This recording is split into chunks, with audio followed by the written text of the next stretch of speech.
split the Farmall M yesterday. We had a leak with the transmission and rear end oil at this seam here, and we thought it was an oil seal, but it looks like it's just a gasket. But to replace that gasket or seal, the tractor had to be split. So we disconnected, the few wires, throttle linkage, a few other linkages, fuel line, had to remove the fuel tank.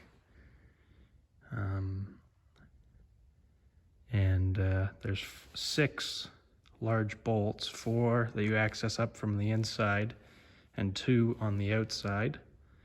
And we have a kind of custom stand here that braces the front half of the tractor, and then a cart that the guys had here that bolts into some threaded holes into the either side of the tractor. And then we also have the drawbar supported by a jack stand at the back.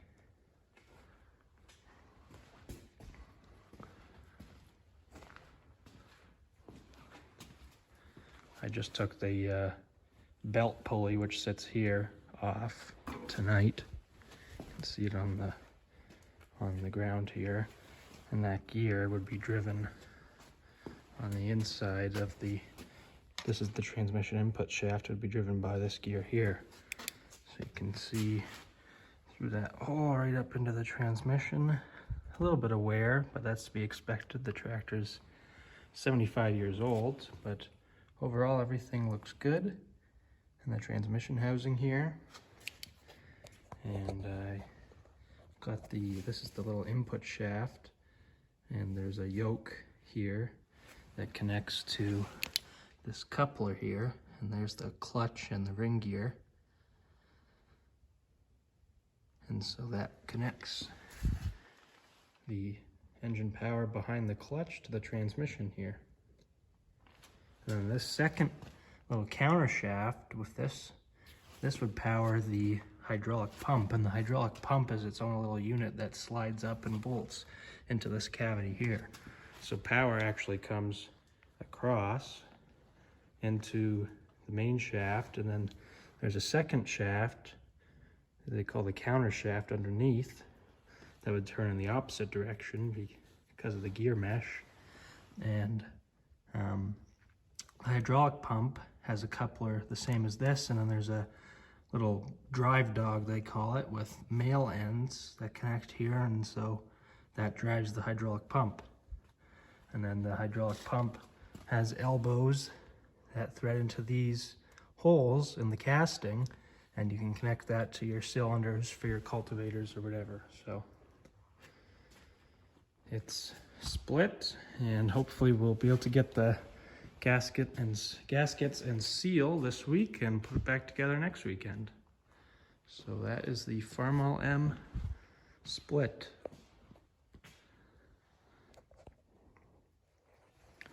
Okay, it's the following Friday, and we are back, and we got our new gaskets and oil seal right here on the input shaft of the transmission.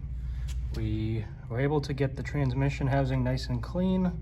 A little bit of fluid was sitting down the bottom, and we got a rag tied around a piece of wire and down into the bottom, and got that all cleaned out, so it'll be ready for the new oil. And so we're gonna go ahead and try to get it rolled back into one piece now. All right, so it's 7 p.m. now, and the tractor is back in one piece. We don't have everything hooked up yet, but we did get the 2 halves slid back together without any issue. Got those 6 bolts tightened up and the coupler up on the inside connected. Got the belt pulley back on, so tomorrow we've just got to reconnect the linkages, wires, fuel line, get the fuel tank back on, and make sure everything is good. Then we can go ahead and put the belly pump up inside the cavity there in the torque tube, and that'll hopefully pretty much wrap up the job.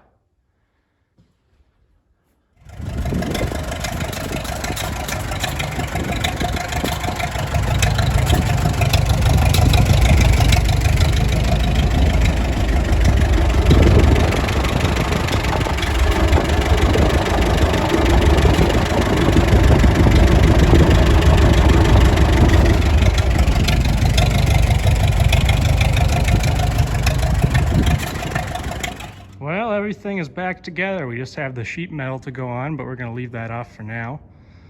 We had it running outside, and the leak does appear indeed to be fixed, which is good. We got the hydraulic pump raised back up in there, so that was that open cavity here. Belly pump goes right up, and then as I spoke of earlier, these elbows thread into the pump through these holes in the casting. So that's all buttoned up and shifts into all the gears, drives, all good. So the transmission seems fine since we had that input shaft out, and it's parked back in the arena with all the others. So job is done for now.